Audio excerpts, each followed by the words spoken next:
আসসালামু আলাইকুম। এখন আমরা দেখব মদ্যক।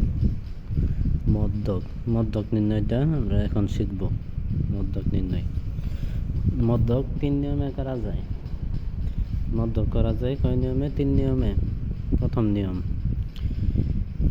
n যদি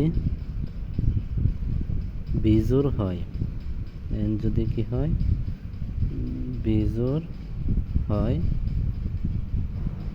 তাহলে মদ্যক হবে n+1/2 তম পদ। n যদি বিজোড় হয় তাহলে মদ্যক হবে n+1/2 তম পদ।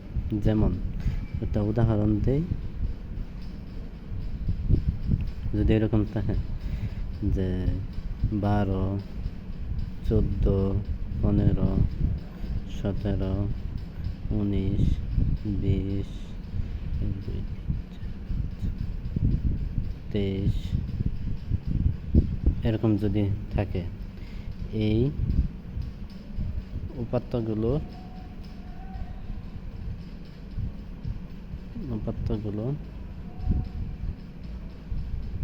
মদ্যক নির্ণয় করো।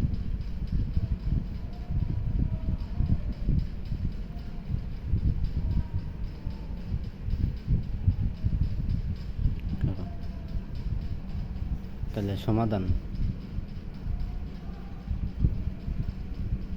প্রথম যে কাজটা করতে হবে, আগে উপাত্তগুলোকে সিরিয়াল অনুযায়ী সাজাইতে হবে। তাহলে উপাত্তগুলোকে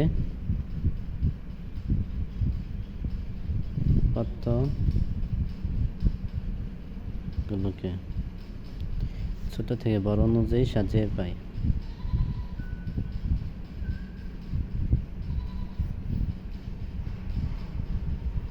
বড় অনুযায়ী সাজিয়ে পাই। উপাত্তগুলোকে ছোট থেকে বড় অনুযায়ী সাজিয়ে পাই। তাহলে এনে সবার ছোট, এনে সিরিয়াল ধরা দিয়ে আছে। ছোট আছে 12, 14, 15, 17, 19, 20, 23 দিলাম। এখানে দেখতে হইব উপাত্ত সংখ্যা কয়টা আছে। 1টা, 2টা, 3টা, 4টা, 5টা, 6টা, 7টা আছে। এখানে উপাত্ত সংখ্যা আছে 7টা। দেখলাম এখানে উপাত্ত সংখ্যা 7টি।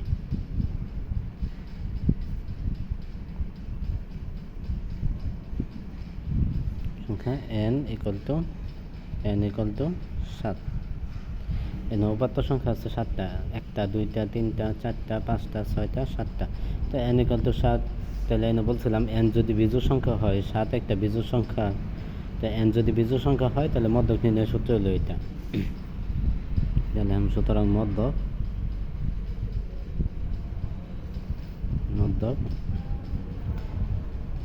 n+1/2 তম পদ। n এর মান কত? 7। 7 + 1/2 তম পদ। 7 আর 1 কত? 8। 8/2 তম পদ। 8 এর 2টা ভাগ করলে কত? 4। 4তম পদ। 4তম পদ হলো। এখন এই নামটা গুনবাম। 4তম পদ কেটা? 12 1তম পদ, এটা 2তম পদ। এই 15 3তম পদ, 17 4তম পদ। 17 হলো 4তম পদ। তাহলে আমরা 17, এর উত্তর হলো 17। এখন 17 আগে যে 3টা আছে, 17 পরে 3টা আছে, তার মানে 17 মাঝখানে আছে। তাহলে এটা হলো এর অঙ্ক। তাই 17।